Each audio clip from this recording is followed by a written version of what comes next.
খাদ্য এবং জ্বালানি সহায়তা নিয়ে গাজায় ট্রাক প্রবেশের পরপরই হাজার হাজার মানুষ সাহায্যের ট্রাক ঘিরে ফেলেন একটু সাহায্য পাওয়ার আশায়।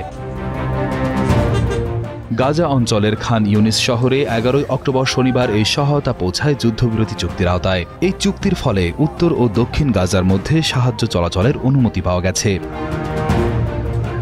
যুদ্ধবিরতির আগেই ট্রাকগুলো শহরে প্রবেশ করে, যার মধ্যে ছিল খাদ্য, চিকিৎসা সরঞ্জাম, জ্বালানি এবং আশ্রয় সামগ্রী। তবে সাহায্য বিতরণে ছিল বিশৃঙ্খলা। অনেকেই খাবার সংগ্রহ করতে গিয়ে ধাক্কাধাক্কিতে জড়িয়ে পড়েন। স্থানীয়রা অভিযোগ করেন বিতরণ পদ্ধতি ছিল অপরিকল্পিত এবং অগোছালো।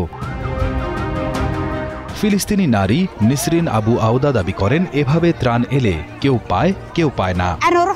আমি শুনলাম যে ত্রাণবাহী ট্রাক আসছে, তাই আমি আমার বাচ্চাদের জন্য কিছু খাবার আনতে গিয়েছিলাম, কিন্তু এই ত্রাণ সেভাবে বিতরণ হচ্ছে না।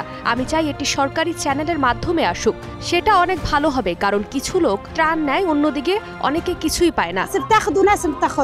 অনেকে জাতিসংঘের সংস্থা UNRWA এর মাধ্যমে এই সাহায্য বিতরণের দাবি জানান, যাতে সবচেয়ে প্রয়োজনীয় মানুষদের কাছে সহায়তা পৌঁছানো যায়। যুদ্ধবিরতির শর্ত অনুযায়ী ভবিষ্যতে আরও বেশি সাহায্য গাজায় প্রবেশ করবে এবং ক্ষতিগ্রস্ত পানি, পয় নিষ্কাশন ও বেকারির মতো অবকাঠামো মেরামতের সরঞ্জামও পাঠানো হবে।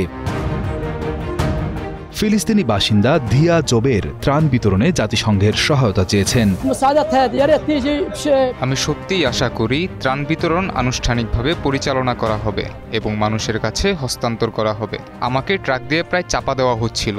আমি আশা করছি বিদেশি দেশগুলি এজেন্সির মতো এখানকার লোকদের কাছে ত্রাণ সহায়তা হস্তান্তরে সহায়তা করবে এবং তারা আগের মতোই তা বিতরণ করবে।